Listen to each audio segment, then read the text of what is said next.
विश्वानि देव सवितुर्दुरितानि प्राश्वे यद्भद्रं तनयाश्वे। ऋग्वेद 5:82-5, यजुर्वेद 30:3। यह वेद मंत्र ऋषि दयानंद का प्रियतम मंत्र है। अपने वेद भाष्य के प्रत्येक अध्याय के आरंभ में ऋषि ने इसी मंत्र से ईश्वर से सहायता के लिए प्रार्थना की है और प्रत्येक मतांतर का मानने वाला मनुष्य इस मंत्र से बिना संकोच के प्रार्थना कर सकता है। इस प्रकार की प्रार्थना सब प्रकार की सांप्रदायिकताओं से मुक्त है, सभी दुर्द से बचना चाहते हैं और भद्र को ग्रहण करना चाहते हैं। इस मंत्र में 3 शब्द विशेष हैं जिनके अर्थ विचारणीय हैं। एक सविता, दूसरा दुरित, तीसरा भद्र। प्रार्थना का अर्थ है प्रअर्थना। प्र का अर्थ है प्रकर्षण, तेजी से, विशेष उत्कंठा से। अर्थना का अर्थ है मांगना। प्रार्थी उसी वस्तु को उत्कंठा से मांगता है जिसका मूल्य उसको ज्ञात हो और जिसको पा जाना उसकी शक्ति के भीतर। भूखा भिखारी रोटी मांगता है, अमेरिका के राज की प्रधानता नहीं चाहता।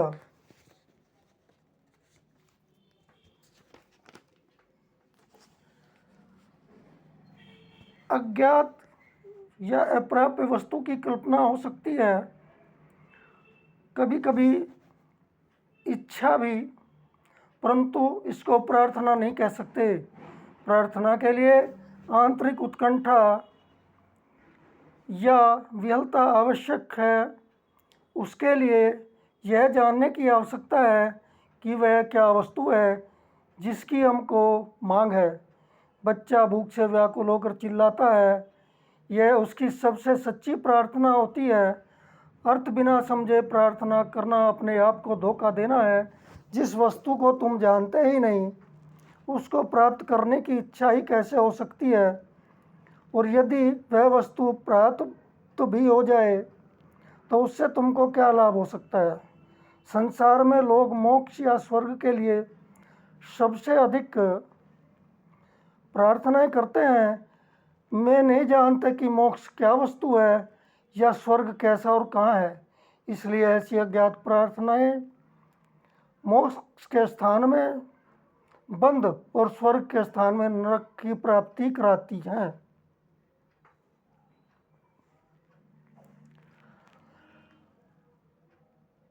आपटे ने दुरित का अर्थ डिफिकल्ट, कठिन, साइनफुल, पाप, ए बैड कोर्स, बुरा मार्ग। धातु और प्रत्यय पर दृष्टि डालने से पता चलता है कि मार्ग में जो कुछ बाधाएं उपस्थित होती हैं वे सब दुरित हैं। आप कहीं पर पहुंचने के लिए कोई मार्ग खोजते हैं। यदि मार्ग अच्छा है तो यात्रा सुगम होती है, परंतु मार्ग में कांटे हों यह दुरित है। यदि ईंट कंकड़ के रोड़े हों तो वह दुरित है। यदि खाबड़ खुबड़ हो तो यह दुरित है। यदि झाड़ झंकार हो यह दुरित है। यदि बीच में नदी नाला आ जाए वह दुरित है। यदि आपके पैरों में थकावट आ जाए और आपको यात्रा के बीच में ही बैठ जाना पड़े तो यह दुरित है। यदि मार्ग में डाकू मिल जाए तो यह दुरित है। सारांश यह है कि जीवन यात्रा में जो बाधाएं पड़ती हैं वे सब दुरित हैं। मंजिल एक है, मार्ग भी एक, परंतु बाधाएं अर्थात दुरित बहुत सी हैं। आपकी जीवन यात्रा आपके जन्म से आरंभ होती है। आरंभ से ही दुरित भी उपस्थित होते हैं। शैशवकाल के अनेक रोग, जेमिनियल डिजीज आपके मार्ग को रोकते हैं, यह दुरित है। खड़े होने पर जिस कार्य में आप हाथ डालते हैं उसी में कोई न कोई वस्तु बाधक हो जाती है। कभी आपकी अविद्या, कभी आपका प्रमाद, कभी आपका लोभ, कभी किसी बाहरी शक्ति का विरोध। ये सभी तो दुरित हैं और इनमें यदि एक छोटा सा भी द्रुत शेष रह गया तो आपकी जीवन यात्रा संभव हो सकती है। आपका समस्त शरीर सुदृढ़ और रोग रहित हो, केवल पैर की एक छोटी सी उंगली के किनारे पर सरसों के बराबर फोड़ा हो जाए, आप देखेंगे कि आपका सारा काम ठप हो जाएगा।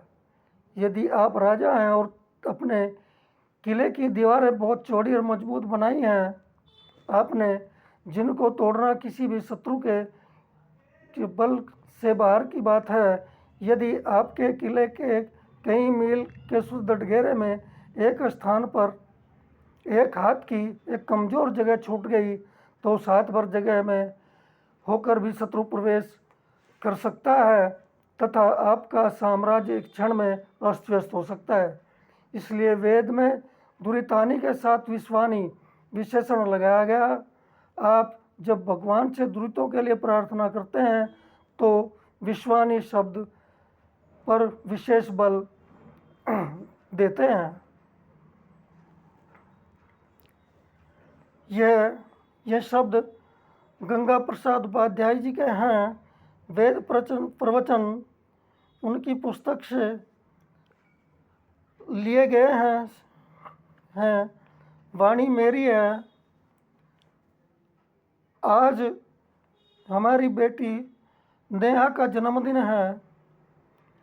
आज से हम वेद प्रवचन की श्रृंखला प्रारंभ करते हैं। ओम शांति शांति शांति। नेहा के लिए आशीर्वाद। सौभाग्यमस्तु, शुभम भवतु, आयुष्मान भव। ओम शांति शांति शांति। ओम। शेष कल।